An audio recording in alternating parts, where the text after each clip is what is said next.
ছুটির সময়ে আমরা আজকে সবাই একসাথে হয়েছি এই বিষয়টা নিয়ে, একটা গুরুত্বপূর্ণ বিষয় নিয়ে আলোচনা করার জন্য, যেটা হচ্ছে সার্কুলারিটি। বিষয়টা আসলে খুব জটিল কিছু না, এটা এমন কিছু না যে এটা খুব রকেট সায়েন্স, এটা বুঝতে খুব অসুবিধা হবে আমাদের। এটা হচ্ছে আমরা আমাদের পূর্ব প্রজন্ম থেকে এটা চলে আসতেছে বাংলাদেশে। বিশেষ করে আমরা যে পুনঃব্যবহার করার একটা টেন্ডেন্সি আছে, যেমন আমরা পুরোনো কাপড়কে আমরা ন্যাকড়া বানাই, পুরোনো হচ্ছে যে কোনো জিনিস আমরা ঠিক করে ইউজ করি, তারপরে হচ্ছে কোনো কিছু ফেলে না দিয়ে এটাকে আবার পুনরায় আমরা অন্য কাজে লাগাই। এই সবগুলোই হচ্ছে গিয়ে সার্কুলারিটিরই অংশ। এটাই হচ্ছে গিয়ে আমরা যুগের পর যুগ ধরে করে আসছি, আমাদের বাবা দাদারা করে আসছেন এবং আমাদের সন্তানরাও করবেন ভবিষ্যতে। আর সার্কুলারিটির যে ইনিশিয়েটিভটা এসেছে, যেটা হচ্ছে গিয়ে, বাংলাদেশ কিন্তু খুব বেশি ইনভায়রনমেন্টাল ইম্প্যাক্ট ক্রিয়েটকারী দেশ না। আমরা কিন্তু খুব লো ইম্প্যাক্টফুল একটা কান্ট্রি। আমাদের কার্বন ইমিশন থেকে শুরু করে ইনভায়রনমেন্টের প্রতি যে ইম্প্যাক্ট গুলো, এটা খুবই হচ্ছে সীমিত। যে ইম্প্যাক্ট গুলো হয়ে থাকে মূলত ডেভেলপ কান্ট্রিগুলোতে, কারণ ওদের কার্বন ফুটপ্রিন্ট আমাদের চাইতে অনেক গুণ বেশি।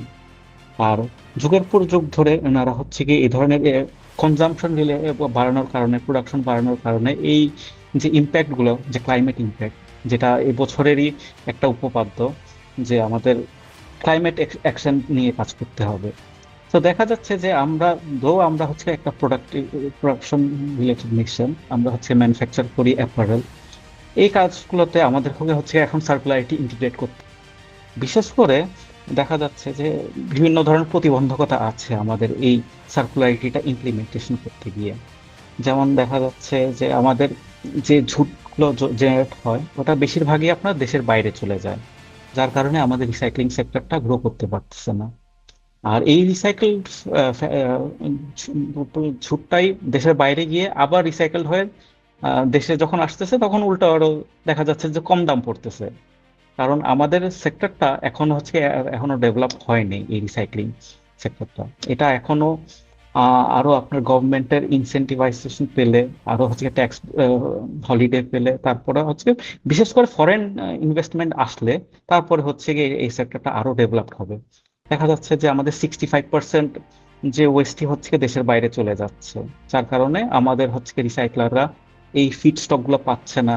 বা বিশেষ করে হচ্ছে গিয়ে এটার একটা ভলাটিলিটি থাকে, যেমন কোন অর্ডার থাকবে, মানে কোন উম, মানে বায়ারের কি ধরনের ডিমান্ড আছে রিসাইকেল প্রোডাক্টে। এটা হচ্ছে অনেক ধরনের আনসার্টেনিটি থাকে, যে কারণে আমাদের ওয়েস্ট হ্যান্ডলাররা সবটাই হচ্ছে গিয়ে ইন্ডিয়াতে বা অন্যান্য দেশে পাঠানোটা আর কি বেশি প্রেফার করেন। তো আমরা হচ্ছে মিনিস্ট্রি অফ কমার্স সহ সব গভর্নমেন্ট এন্টিটির সাথে বসেছি এটা নিয়ে, বিজিএমই থেকে, যে এটাকে কিভাবে আরো সেন্ট্রালাইজ করা যেতে পারে। প্লাস হচ্ছে যে ধরনের অ্যাক্টররা আছেন, তাদেরকে হচ্ছে গিয়ে একদম ফর্মাল ভ্যালু চেইনের মধ্যে নিয়ে আসা যায়, যেন সবাই হচ্ছে গিয়ে মানে কাউকে বাদ না দিয়ে একটা সুন্দর মেইন স্ট্রিম একটা এটা হতে পারে একটা মার্কেট প্লেস, যাতে করে হচ্ছে গিয়ে গার্মেন্টস গুলো খুব সহজে সেল করতে পারবে ন্যায্য দামে। অ্যান্ড ওয়েস্ট হ্যান্ডলার সহ যারা রিসাইক্লার আছে, তারাও হচ্ছে এই ধরনের মার্কেট প্লেস ইউজ করে কিনতে পারবে। অ্যান্ড আমরা হচ্ছে আপনাদের একটা ট্রেসিবিলিটি ইনশিওর করতে পারবো। তো এই ছিল হচ্ছে কিছু ধরনের একটা সলিউশন, যেটা আমরা হচ্ছে এই আমাদের একটা সৃষ্টি সি প্রজেক্টের মাধ্যমে আমরা জানতে পেরেছি। অ্যান্ড বিশেষ করে আরো যেটা দরকার, সেটা হচ্ছে কি ট্রেনিং অ্যান্ড অ্যাওয়ারনেস। আমরা এই প্রজেক্টের থ্রুতেই সার্কেল ইকোনমি ফাউন্ডেশনের সাথে মিলে আমরা বেশ কিছু ট্রেনিং অ্যান্ড অ্যাওয়ারনেস প্রোগ্রাম করেছি। সে সাচিনের সাফাই ভাই এর মধ্যে ছিলেন, and উনি হচ্ছে মাস্টার্স ট্রেনার হিসাবে সার্টিফাইড হয়েছেন। তো আমরা হচ্ছে কি এই ধরনের ট্রেনিং প্রোগ্রাম করি বিজিএমই থেকে, বা সরকারি সহায়তা আমরা দেওয়ার চেষ্টা করি। এন্ড পাশাপাশি আমাদের একটা কোর্স হচ্ছে এনএসডিএ সার্টিফাইড হয়েছে। এখন সরকারি হচ্ছে গিয়ে এনএসডিএ অ্যাক্রিডেটেড যে কোনো ট্রেনিং সেন্টারে এই সার্কুলারিটি রিলেটেড যে ট্রেনিং অ্যান্ড অ্যাওয়ারনেস প্রোগ্রামটা, এটা হচ্ছে গিয়ে নেওয়া যাবে, বিশেষ করে ওয়ার্কার লেভেলে, যারা হচ্ছে কি সার্কুলারিটি প্রোডাকশনে নিয়ে আসতে পারবেন। এর পাশাপাশি যেটা প্রয়োজন, সেটা হচ্ছে যে একটা পলিসি।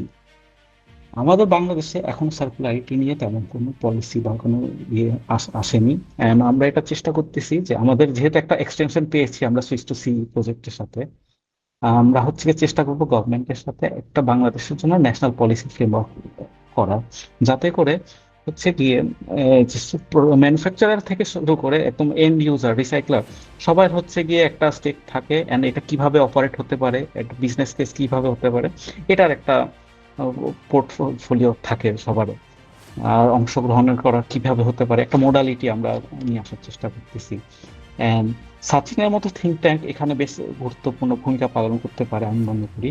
কারণ আপনাদের যে ওয়ার্কফোর্স আছে আপনারা যেভাবে চিন্তা করতে পারবেন, এটা হচ্ছে গিয়ে বিজিএমএ সহ যেসব হচ্ছে গিয়ে পলিসি লেভেলে কাজ করতেছে গভর্নমেন্ট, তাদেরকে হচ্ছে গিয়ে আপনারা এটাতে আপনারা ভালো একটা ইনপুট দিতে পারবেন।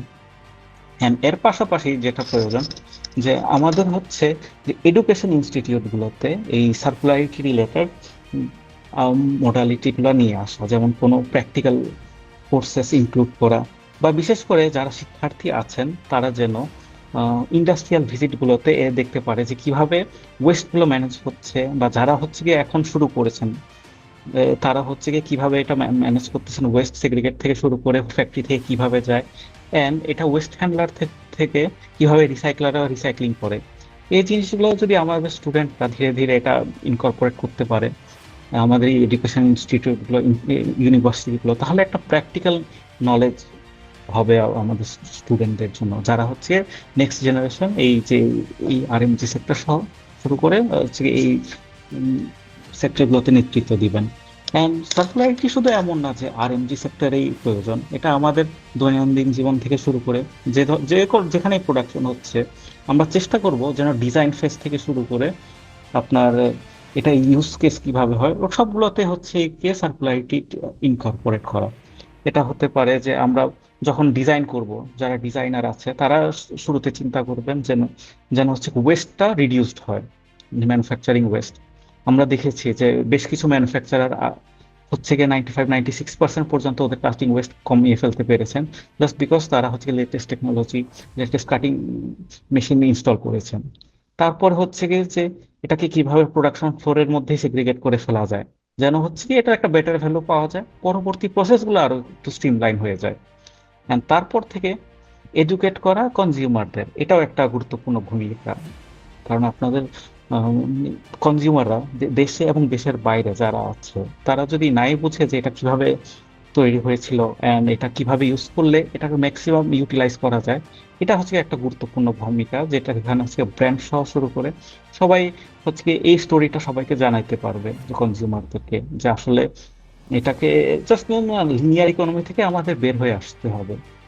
সার্কুলারিটিতে যা আমরা যেটা করি যে আমাদের হচ্ছে রিসোর্সটাকে পুনর্ব্যবহার করতে হবে এন্ড ম্যাক্সিমাম ইউটিলাইজ করতে হবে।